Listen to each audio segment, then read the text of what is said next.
Voilà, et bien rebonjour et bienvenue sur l'espace dédié au site mécaniqueuniverselle.net, le site qui essaie de démontrer que l'humanité évolue vers son ultime perfection. Alors c'est un site atypique, issu d'un cerveau atypique, autiste, Asperger vraisemblablement, et qui essaie d'amener des idées qui n'ont pas été souvent, ou peut-être jamais, exploitées, pensées, travaillées. Par exemple, l'idée que les baleines ont atteint leur ultime perfection, celle que nous cherchons à atteindre. Elles ont atteint l'extase, parce que ce que nous cherchons à atteindre, ce que l'humanité inconsciemment cherche à atteindre, eh bien c'est sa perfection technique, évidemment, parce que il faut que c'est la condition sine qua non, on va dire. C'est la condition de base. Il faut que faire de cette terre un paradis, de manière à ce que l'homme puisse s'y épanouir l'esprit. Et le plus haut degré de l'épanouissement psychique, de l'épanouissement mental et physique, eh bien c'est l'extase. C'est ce que les soufis appellent l'extase, ce que les hindous appellent nirvana ou éveil, les bouddhistes, etc. Dans le christianisme, on va parler de béatitude. Enfin, et dans la philosophie, on va parler d'ataraxie, de moments. Il y a tout un tas de termes qui sont employés pour parler de cet état de sérénité, d'éveil, de paix totale intérieure, de contemplation. Et donc dans cet état, nous sommes en fusion avec l'essence de la création, de tout ce qui contient, de tout ce qui constitue les choses. Dans cet état d'extase, nous sommes en lien on va dire total avec ce qui constitue les arbres et qui nous constitue aussi. C'est-à-dire qu'en somme, c'est un peu comme si nos particules élémentaires étaient en contact, en amour, on pourrait dire, avec les particules élémentaires des arbres, de l'air, du soleil, du vent, des autres animaux, etc. Et c'est pourquoi dans cet état d'extase,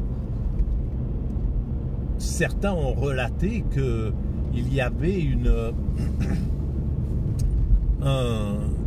compréhension mutuelle avec des animaux, que les animaux, les fauves par exemple, ne délaissaient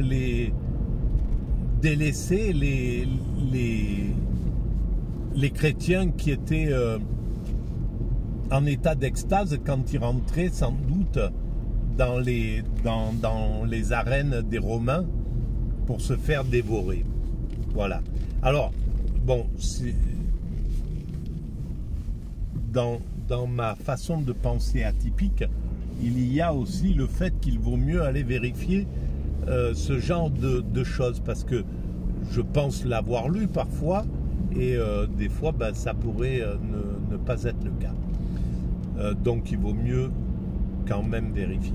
Et c'est pas une réflexion philosophique classique, c'est-à-dire une réflexion philosophique qui correspond à ce que les universitaires nous proposent et qui est en général génial, formidable, hein. Moi je suis nourri à ces penseurs, etc. C'est quelque chose qui est vraiment vital pour l'évolution d'une société. Et on retrouve dans des émissions comme France Culture ou, voilà, ou des podcasts avec des penseurs, des philosophes universitaires qui proposent des analyses vraiment très importantes. Mais la vision atypique des êtres humains, des autistes par exemple, eh bien, je pense qu'elle va de plus en plus être écoutée. On va en tenir de plus en plus compte, même s'il y a des lacunes évidemment, pas tous, hein, parce que voilà, moi je suis du côté autistique, mais autodidacte aussi, avec tous les défauts que ça peut comporter. C'est-à-dire, il manque de précision. Voilà, je suis pas du tout aussi sérieux en somme qu'un universitaire. Mais de plus en plus, l'humanité va faire travailler ensemble ces deux façons de penser, l'universitaire et l'intuitif autodidacte. Je pense que ça fait 20 ans que j'écris ça, même je l'ai écrit aux différents présidents à qui j'envoyais du courrier, qu'il serait bon que les chercheurs du CNRS, de tous les endroits où les chercheurs se concentrent pour pouvoir travailler la science, la philosophie, enfin l'éthologie, etc. Toutes les sciences, il y a ces chercheurs qui sortent des universités. Et je préconisais, je disais aux différents chefs d'État, il serait bon qu'on mélange, qu'on laisse l'accès aux autodidactes passionnés. Par exemple, là, il y a des passionnés d'aviation qui connaissent tout sur le bout des doigts là-dessus, des passionnés de météo, des passionnés d'animaux, des passionnés, etc., qui n'ont pas fait d'études, mais qui peuvent apporter des choses vraiment intéressantes. Et malheureusement, j'ai jamais eu aucune réponse, clairement, vis-à-vis de cette demande, à part les réponses stéréotypées des chefs d'État.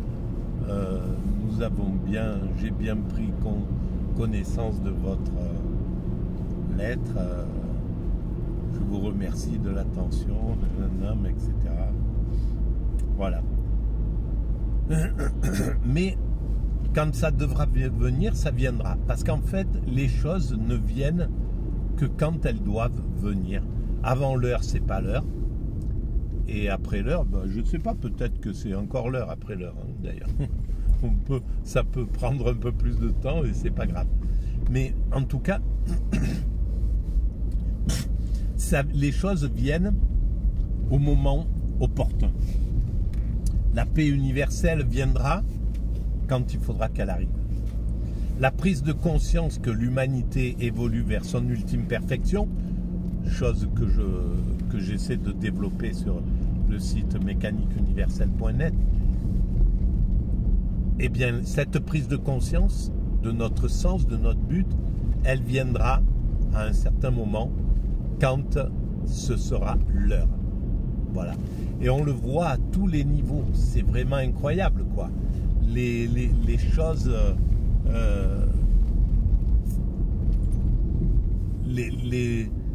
l'évolution à un rythme qui ne correspond pas au rythme d'un individu.